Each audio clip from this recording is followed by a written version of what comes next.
सर्वांना नवीन वर्षाच्या शुभेच्छा। लवकरच सुरू होतं ना नवीन वर्ष। गेले 8 दिवस सुरू असलेलं हिवाळी अधिवेशन आज संपलंय आणि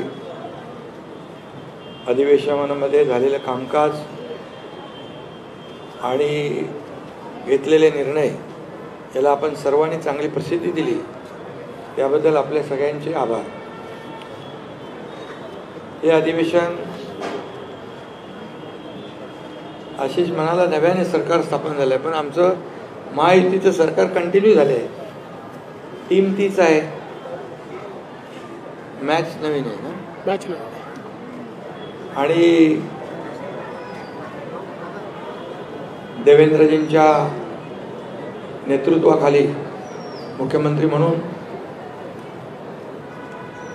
कामकाज सुरू झालंय महायुती सरकारचं, आणि अधिवेशन देखील अतिशय यशस्वीपणे पार पडलेलं आहे।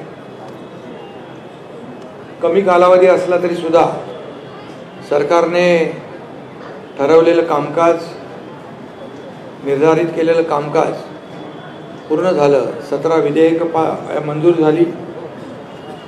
त्या विधेयकांमध्ये अनेक महत्त्वाची विधेयकं होती, कारागृह सुधारणा, प्राचीन स्मारके आणि इतरही महत्त्वाची, त्या बाबतीमध्ये मुख्यमंत्री महोदय बोलतील अशी महत्त्वाची विधेयकं देखील मंजूर झालेली आहे। पुरवणी मागण्या मंजूर झाल्या 35,788 कोटीच्या, ज्या योजना आमच्या सरकारने जाहीर केल्या होत्या, लाडकी बहीण योजना असेल, अन्नपूर्णा योजना असेल, बळीराजा वीज सवलत असेल, इतरही ज्या योजना आहेत या सुरू ठेवण्यासाठी जी आर्थिक तरतूद लागते ती तरतूद देखील पुरवणी मागण्यांमध्ये मंजूर केली। लाडकी बहीण योजना आणि इतर योजना ज्या आहेत, आम्ही ज्या घोषणा केल्या, ज्याची अंमलबजावणी सुरू झाल्या, त्या सर्व योजना जशा आहेत तशा सुरू राहतील, त्यामध्ये कुठेही व्यत्यय येणार नाही। त्याचबरोबर राज्यपालांचं अभिभाषण सभागृहात, त्याच्या बाबतीत चर्चा झाली। राज्यपालांचे आभार देखील मानले आणि मुख्यमंत्री महोदयांनी विदर्भामध्ये अधिवेशन असल्यामुळे विदर्भातल्या अनेक प्रकल्पांना देखील आम्ही न्याय दिलेलाच आहे। यापूर्वी यापुढेही देणार। 20,000 रुपये धानाला बोनस देण्याचा निर्णय देखील मुख्यमंत्री महोदयांनी घेतला, याचं देखील समाधान आम्हाला आहे। आणि आमचं सरकार जे आहे सर्वसामान्यांचं सरकार आहे, सर्वांना सोबत घेऊन जाणारं आहे। आणि मागच्या महायुती सरकारचा जो वेग होता, जी गती होती, त्याला आणखी गती देणार, आणखी वेगाने आम्ही निर्णय घेऊ। महाराष्ट्र आता न थांबता पुढे जाणार। विरोधकांची संख्या जरी कमी असली तरी सुद्धा आम्ही त्यांच्या प्रत्येक ज्या आयुधाच्या माध्यमातून त्यांनी प्रश्न उपस्थित केले त्याला सरकारने उत्तर दिलं। महायुती सरकारने आपला शब्द देखील पाळला। या अधिवेशनाच्या काळात मंत्रिमंडळ विस्तारही झाला। विधान परिषदेचे सभापती देखील त्यांची नियुक्ती झाली आणि विशेष म्हणजे पुणे विमानतळाला जगद्गुरू संत तुकाराम महाराज यांचं नाव देण्याचा प्रस्तावही मंजूर करून केंद्राला आम्ही शिफारसही केली। फक्त एवढंच आहे की अधिवेशन विदर्भात असताना विरोधी पक्षाने विदर्भासाठी जे मुद्दे उपस्थित करायला पाहिजे ते सभागृहामध्ये, ते दुर्दैवाने उपस्थित न करता पायऱ्यांवर आणि तुमच्या चॅनल समोर जास्त प्रश्न आणि आरोप करण्यामध्ये धन्यता मांडली। तरी सुद्धा ठीक आहे, आम्ही सरकार म्हणून विरोधी पक्षाला देखील मान सन्मान दिलेला आहे आणि विरोधी पक्षांनी फक्त यापूर्वी जसं 2.5 वर्ष पायऱ्यांवर आंदोलन करून आमच्यावर आरोप केले, प्रत्यारोप केले, पण आम्ही मात्र आरोपाला 2.5 वर्षामध्ये आरोपाने उत्तर नाही दिलं, आम्ही कामाने उत्तर दिलं. आणि म्हणूनच आम्ही काम केलं. सर्वसामान्य माणसाच्या आयुष्यामध्ये बदल घडवणारे निर्णय आम्ही घेतले. आम्ही टीम म्हणून तिघांनी काम केलं आणि लोकांच्या मनातलं सरकार आम्ही म्हणायचो, सर्वसामान्यांचं सरकार, ते खऱ्या अर्थाने काय असतं ते गेल्या 2.5 वर्षात आम्ही दाखवून दिलं. आणि त्यामुळेच लोकांनी आरोपाला, शिव्याशाप देणाऱ्यांना घरी बसवलं आणि आम्हाला लँडस्लाईड विक्ट्री दिली, मॅन्डेट दिलं. आणि म्हणून आमची आता जबाबदारी आणखी वाढलेली आहे की मुख्यमंत्री महोदयांच्या नेतृत्वाखाली आम्ही टीम म्हणून काम करणार. आणि आम्हाला काय मिळालं यापेक्षा महाराष्ट्रातल्या जनतेला काय मिळणार आहे, त्यांच्या जीवनामध्ये काय बदल होणार आहे आणि या महाराष्ट्र राज्याचा चौफेर विकास कसा होणार आहे यावर आम्ही पूर्ण फोकस करणार आहोत. आणि म्हणून विदर्भात देखील गेल्या 2.5 वर्षामध्ये अनेक सिंचन प्रकल्प असतील, त्याच्या डिटेलमध्ये मी जात नाही. पैनगंगा, नळगंगा, इतर जे काही मराठवाडा आणि विदर्भाचे सिंचनाचे प्रकल्प गेल्या 2.5 वर्षात आपल्याला माहीत आहे की मागच्या महाविकास आघाडीच्या सरकारमध्ये सिंचनाचे 2 प्रकल्पांना सुधारित प्रशासकीय मान्यता दिली होती. परंतु आमच्या महायुतीच्या सरकारमध्ये तब्बल 129 प्रकल्पांना, सिंचन प्रकल्पांना 170 झाले, त्याला मी मान्यता दिली. लाखो हेक्टर जमीन ओलिताखाली येणार आणि शेतकऱ्यांना फायदा होणार. म्हणून हे सरकार बळीराजाचंही आहे, त्याच्याही मागं उभं राहण्याचे निर्णय आम्ही घेतले. आणि अनेक निर्णय नियमाच्या, म्हणजे जे नियम निर्धारित केले त्याच्या पुढे जाऊन NDRF असेल आणि इतर निर्णय असतील, आम्ही तेही केलं शेतकऱ्यांसाठी गेल्या 2.5 वर्षात. आपल्याला माहीत आहे, मी त्याची पुनरावृत्ती करत नाही, परंतु आदरणीय प्रधानमंत्री महोदयांनी 6,000 रुपयाची जी शेतकरी सन्मान योजना दिली, त्या 6,000 रुपये आम्ही टाकले गेल्या 2.5 वर्षात. 1 रुपयात पीक विमा योजना केली. मुख्यमंत्री महोदयांनी सोलर, म्हणजे आपल्या सौर ऊर्जेवर भर दिला आणि शेतकऱ्यांना आता दिवसा वीज देण्याचा आमचा प्रयत्न आहे, तो आम्ही यशस्वी करतोय. आणि 7.5 HP पर्यंत वीज बिल माफ करण्याचा आम्ही निर्णय घेतला, तो लागूही केला. आणि म्हणून जे जे निर्णय आम्ही घेतले त्याची अंमलबजावणी आम्ही केली, याचं समाधान आणि खूप आम्हाला आनंद आहे.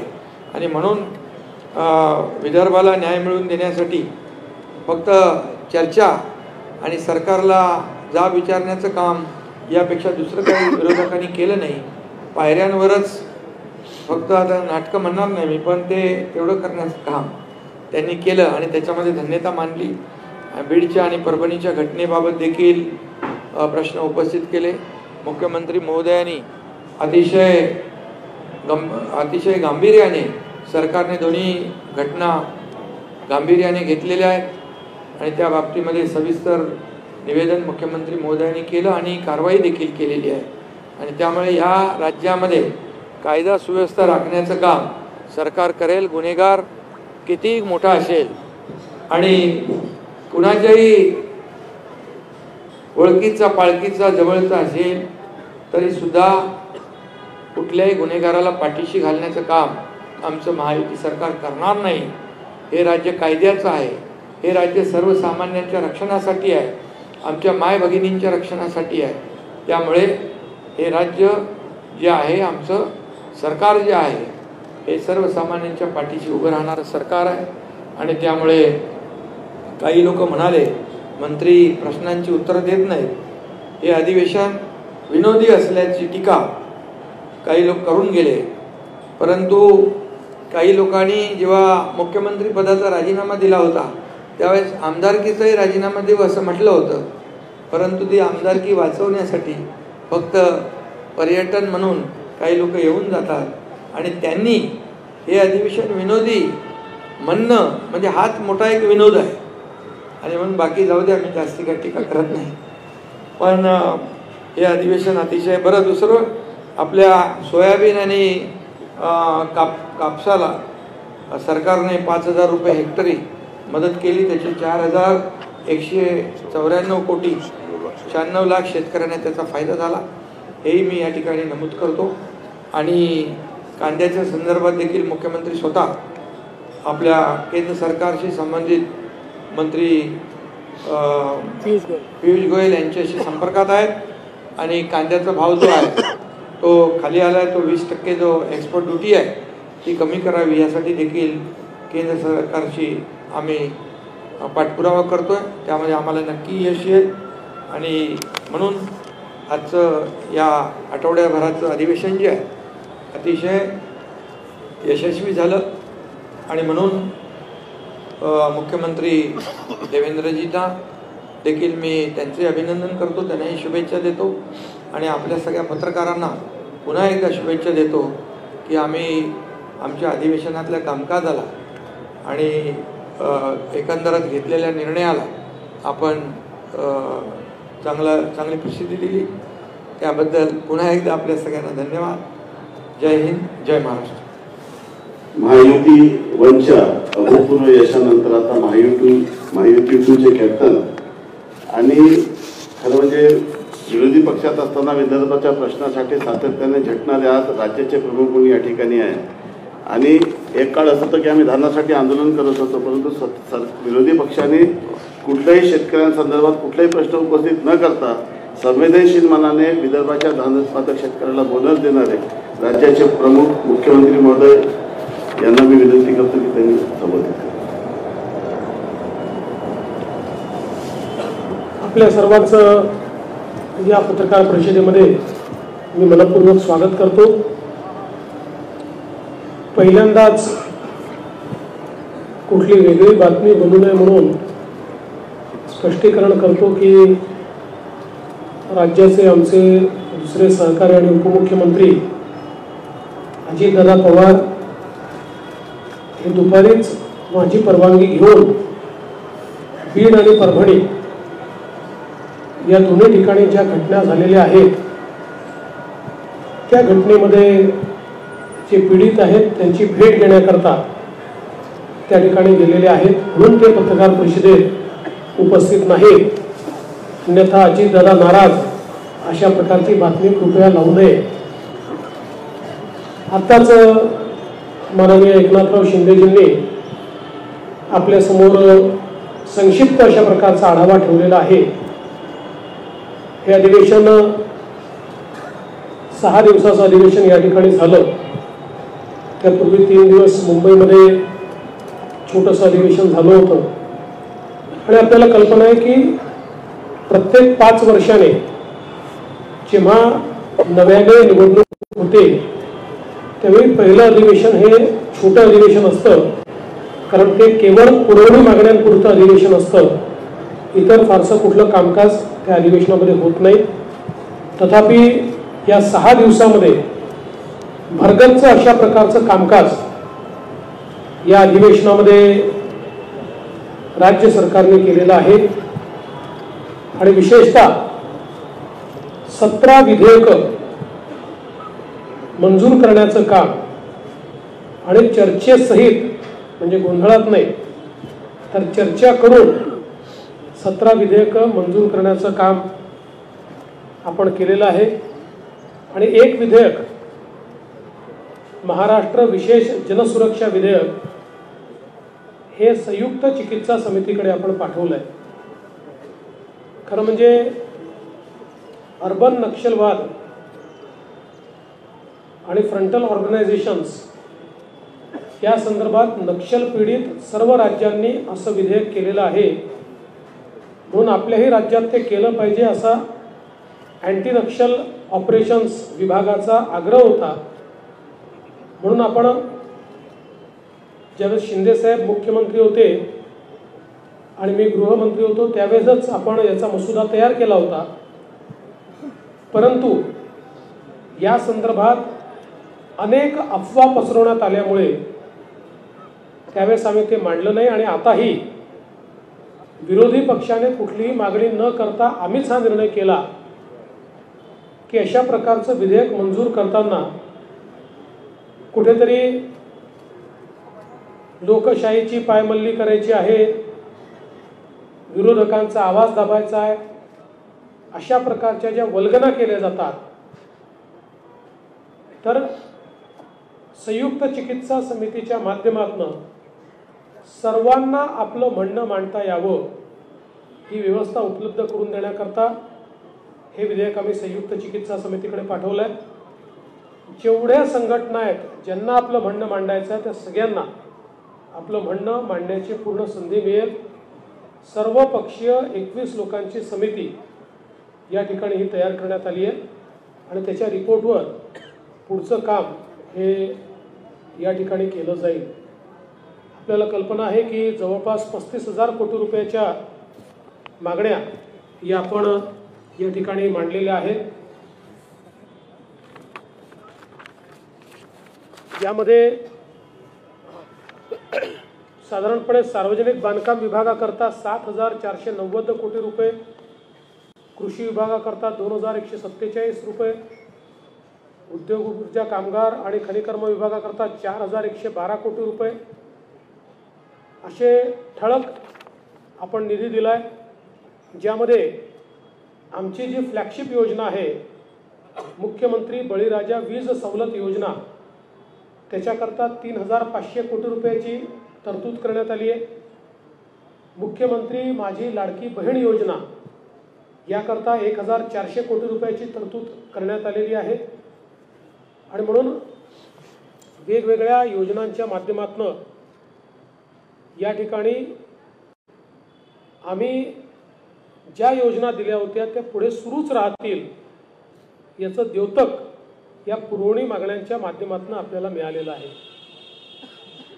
आज खरं म्हणजे अंतिम आठवडा प्रस्तावावर बोलत असताना विदर्भ आणि मराठवाड्याला या सरकारने काय दिलं आणि हे सरकार काय देणार आहे याची जवळपास 1.25 तास मी सविस्तर मांडणी केली आहे. एक प्रकारे सिंचन असेल, उद्योग असेल, गेल्या 2.5 वर्षात कशा प्रकारे या मागास भागामध्ये परिवर्तन आमच्या सरकारने केलं याचा लेखाजोखा मांडत असताना पुढचा रोडमॅप देखील मी त्या ठिकाणी मांडलेला आहे. आमच्या सरकारच्या अजेंड्यावर महाराष्ट्र आहेच, पण महाराष्ट्रासोबत महाराष्ट्रातला जो मागास भाग आहे, ज्या ठिकाणी विकासाचा असमतोल आहे त्याच्यावर आमचा फोकस आहे.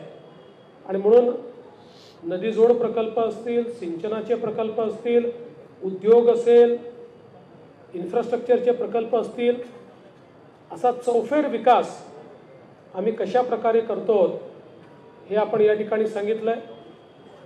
कापसाचा बोनस आपण घोषित केलेला आहे. संत्र्याच्या शेतकऱ्यांचं जे नुकसान झालं 55,000 शेतकऱ्यांना 165 कोटी रुपये देण्याचा निर्णय आपण संत्र्याच्या शेतकऱ्यांचा घोषित केलेला आहे. सोयाबीनची खरेदी हमी भावानं गेल्या 15 वर्षात सर्वात जास्त रेकॉर्ड खरेदी आपण यावर्षी केलेली आहे. ती अजूनही सुरू आहे. 12 जानेवारीपर्यंत ही खरेदी सुरूच राहणार आहे. कापसाच्या खरेदीच्या संदर्भात मार्केटचा रेट हा हमीभावापेक्षा जास्त असल्यामुळे मार्केटमध्ये खरेदी मोठ्या प्रमाणात होत आहेत. CCIमध्ये आता फार कोणी कापूस आणत नाही. ती स्थिती तुरीची आहे. खरेदी केंद्र उघडले आहेत, पण मार्केटमध्ये हमीभावापेक्षा जास्त दर असल्यामुळे तुरीची खरेदी मार्केटमध्ये चाललेली आहे. त्यामुळे शेतमालाला जिथे योग्य भाव मिळेल तिथे त्याची विक्री चालली आहे. जिथे अडचणी आहेत तिथे इंटरव्हेन्शन करून त्याच्या खरेदीची पूर्ण व्यवस्था आणि विशेषतः विदर्भ मराठवाड्यामध्ये जी पिकं आहे त्या पिकांना न्याय देण्याचं काम हे या ठिकाणी आपल्या सरकारने केलं आहे. हे सगळं होत असताना या काळामध्ये आपण ADB सोबत देखील एक करार केला आणि एशियन डेव्हलपमेंट बँक आणि युरोपियन इन्व्हेस्टमेंट बँक या दोघांनी मिळून आपल्याला नागपूर मेट्रो करता जवळपास 3,586 कोटी रुपयाचं कर्ज दिलं आहे. आणि मला सांगताना आनंद वाटतो की याचा व्याजदर जो आहे हा 0.72%, म्हणजे 1% देखील कमी दराने हे कर्ज त्यांनी आपल्याला दिलेलं आहे. आणि एक्सचेंज रेट हा डॉलर नाही आहे, तो येन आहे. डॉलरमध्ये मोठ्या प्रमाणात इन्फ्लेशन होतं.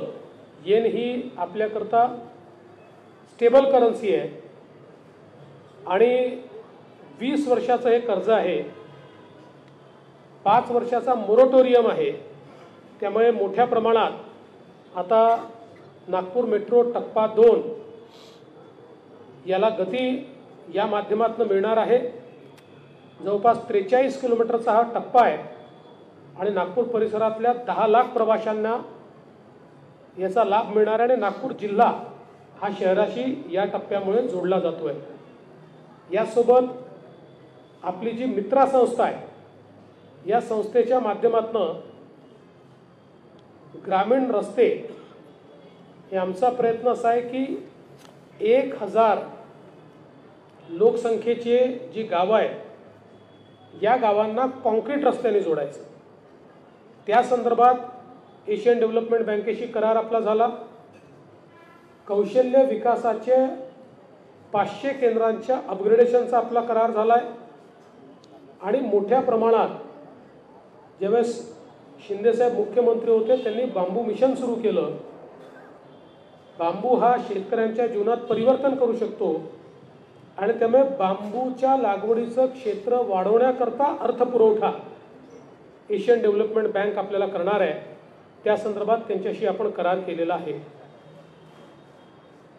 या अधिवेशनामध्ये जी काही बिलं आपण मंजूर केली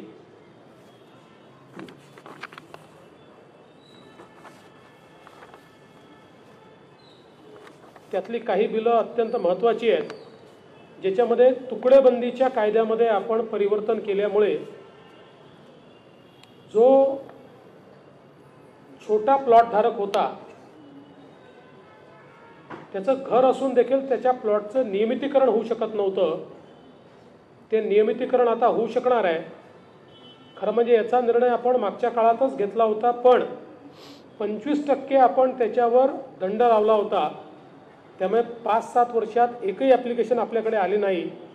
तो दंड 5% करण्याचा निर्णय आपण घेतला. महाराष्ट्र राज्य कौशल्य विद्यापीठ जे आहे, या विद्यापीठाला रतन टाटांचं नाव देण्याचा कायदा हा आपण या ठिकाणी मंजूर केलेला आहे.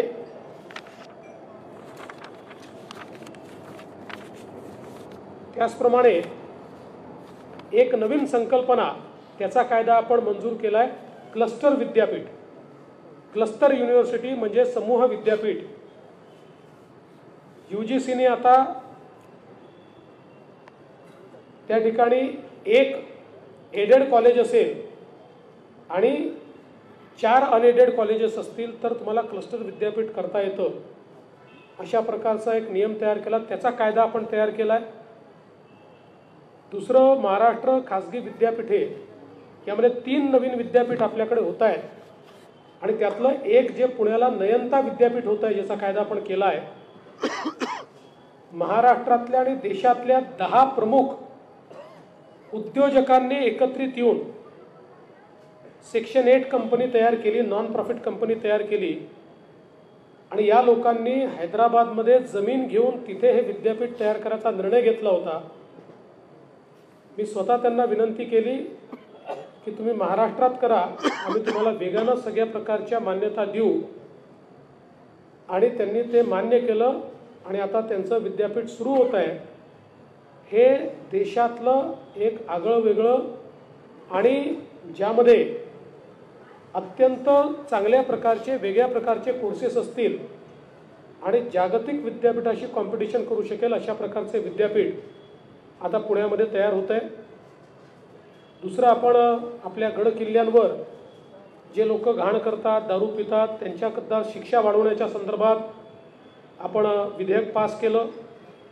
हैदराबाद इनामे व रोज अनुदाने या संदर्भातला कायदा मंजूर केला, ज्यामुळे मराठवाड्यामध्ये ज्या जमिनीवर लोक बसलेले आहेत आणि ते कुठेतरी निजामाच्या काळाच्या जमिनी असल्यामुळे त्यांना वर्ग 2च्या जमिनी म्हणून ट्रीट केलं जातं, त्या वर्ग 1च्या म्हणजे त्याची मालकी त्या लोकांना देण्याचा निर्णय आपण केला.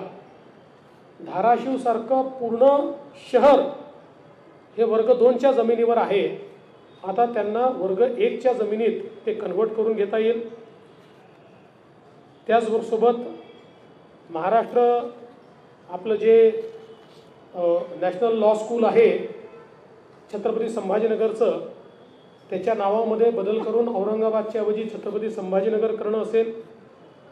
आणि एक अत्यंत महत्त्वाचं विधेयक महाराष्ट्र कारागृह व सुधार सेवा विधेयक आपल्याकडे 1894 आणि 1900 म्हणजे जवळजवळ 125 वर्षापूर्वीचं कारागृह विधेयकावरच आपले कारागृह प्रशासन हे काम करत होतं.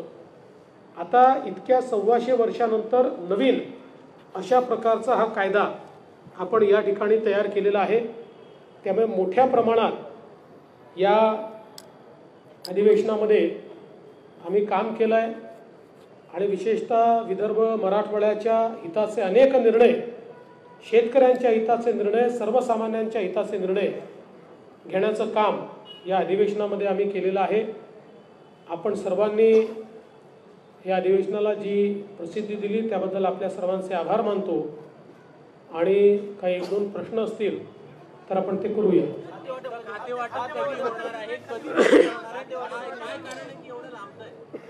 खाते वाटप लवकरच होणार आहे. लवकरचचा अर्थ ते आजही होऊ शकतं किंवा उद्या सकाळी देखील होऊ शकतं. नागपूरशी संबंधित 2 प्रश्न आहे. नागपुरात अधिवेशन होते आहे. भारतामध्ये असं एकही शहर नाही जिथं 4-4 विकास प्राधिकरण काम करतात. नागपूर एकमेव शहर आहे जिथं महामेट्रो आहे, NMRD आहे आणि नागपूर सुधार प्रन्यास आणि महानगरपालिका. मागच्या टर्ममध्ये तुम्ही नासूप्र बरखास्त करण्याचं हे केलं होतं, मात्र आमदार नितीन राऊत पालकमंत्री बनल्याबरोबर उद्धव ठाकरे सरकारमध्ये नासूप्रला पुनर्जीवित करण्यात आलं. त्यावेळेस ते नासूप्र पुन्हा बरखास्त होणार का? विचाराधीन आहे, त्या संदर्भात योग्य निर्णय करू.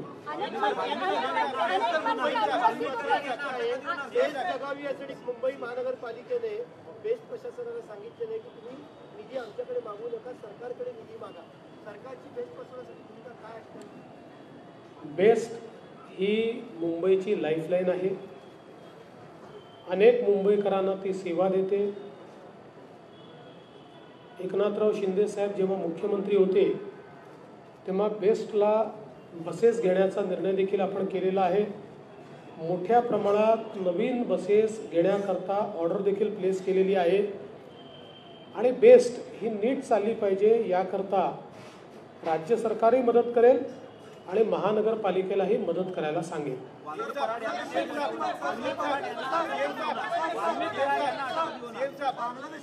असं आहे, मी कालही सांगितलं, कोणालाही सोडलं जाणार नाही. पोलीस सगळ्यांचा मागोवा घेत आहेत, सगळ्यांना अटक होईल.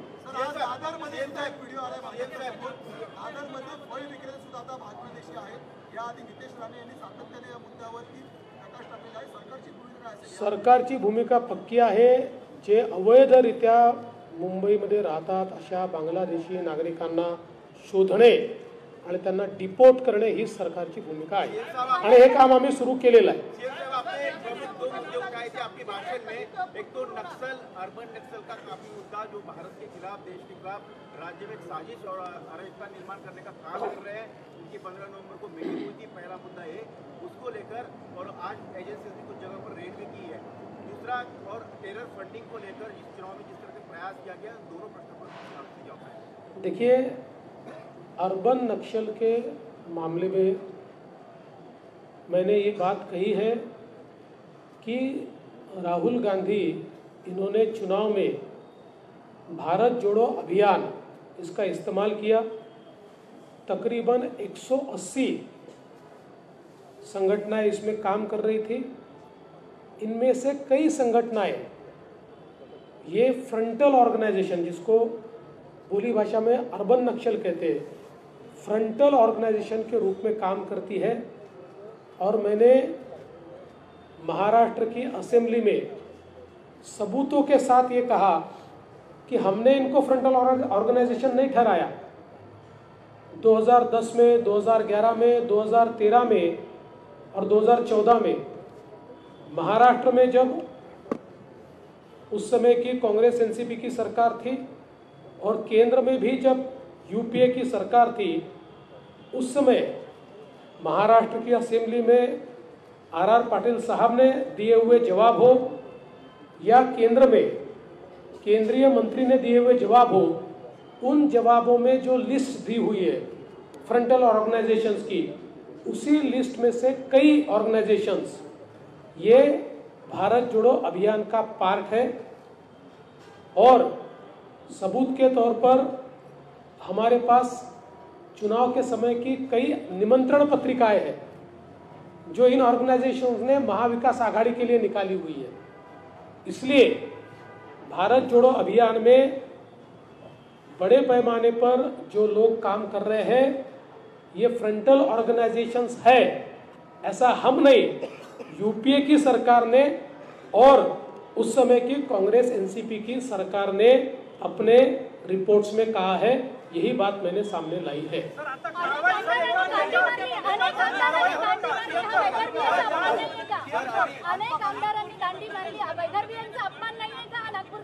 विचार करें इसका। अल्पकालीन चर्चेदरम्यान आपण दिलेल्या उत्तरात विरोधकांचं असं म्हणणं आहे की परभणी जिल्ह्यात सोमनाथ सूर्यवंशीला न्याय नाही मिळाला। विरोधकांनी माझं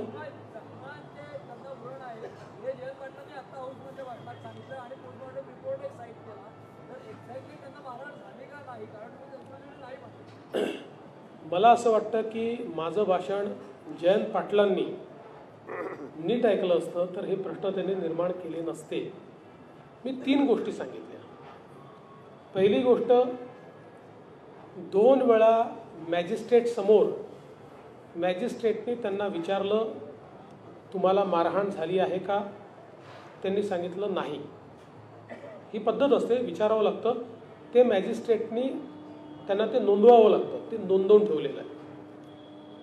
ते जेव्हा पोलीस कस्टडीमध्ये होते तेव्हा पोलीस कस्टडीतले सगळे सीसीटीव्ही फुटेज आहेत, कुठलाही टाइम लॅग नाही आहे त्याच्यामध्ये, कुठेही त्यांना मारहाण झाल्याचं दिसत नाही।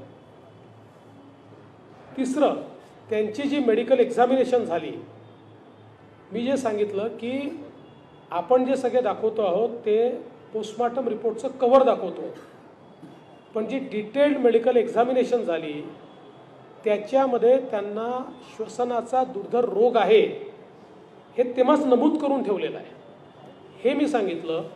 तथापि एवढं सगळं झाल्यानंतर ते जेलमध्ये असताना, पोलीस स्टेशनमध्ये असताना नाही, जेलमध्ये असताना त्यांचा मृत्यू झाला आणि पोस्टमॉर्टम रिपोर्टच्या फ्रंट पेजवर मल्टिपल इंजुरीज असं लिहिलेलं असल्यामुळेच आपण त्याची न्यायालयीन चौकशी करतो आहोत की ज्या न्यायालयीन चौकशीतनं सत्य काय हे बाहेर आलं पाहिजे, हे लपवण्याचं कुठलंही कारण नाही आहे।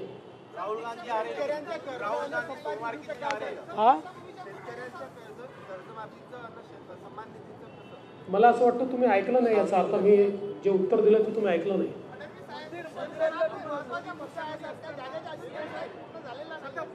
फ्रंटल संघटना आहे त्याच्यावर कारवाई करणार आहे का सरकार? आता नाही, असं आहे की त्या संदर्भातल्या काही याच्यावर मागच्याही काळात कारवाई झालेली आहे, काही UAPAच्या माध्यमातून काही कारवाई झालेली आहे, त्यामुळे जिथे आवश्यकता असेल तिथे कारवाई होईलच।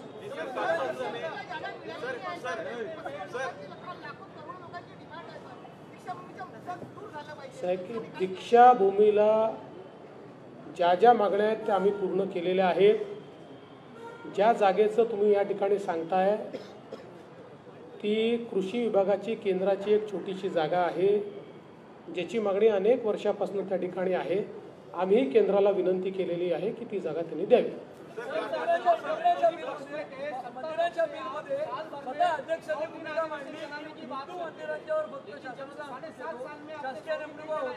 अन्य धर्मीय प्रार्थना स्थळांच्या किंवा ट्रस्टच्या वर सरकारी लोक नेमले जातील का आणि तुमचं त्याच्यावर काय मत आहे? असं आहे की मुळामध्ये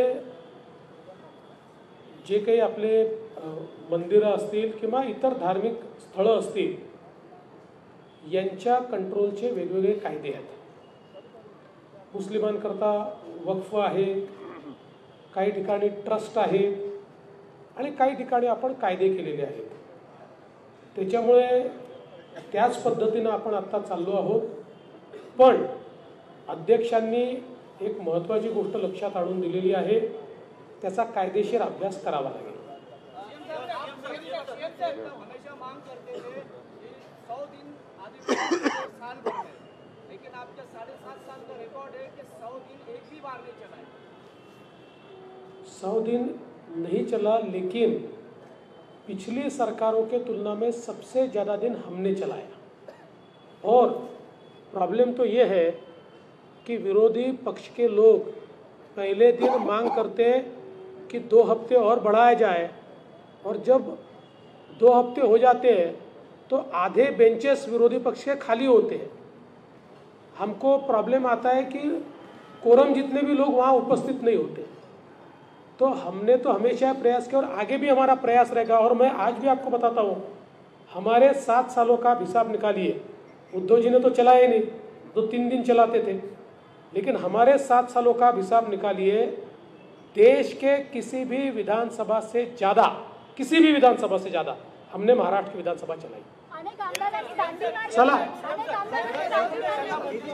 चला सगळ्यांचे फार फार धन्यवाद.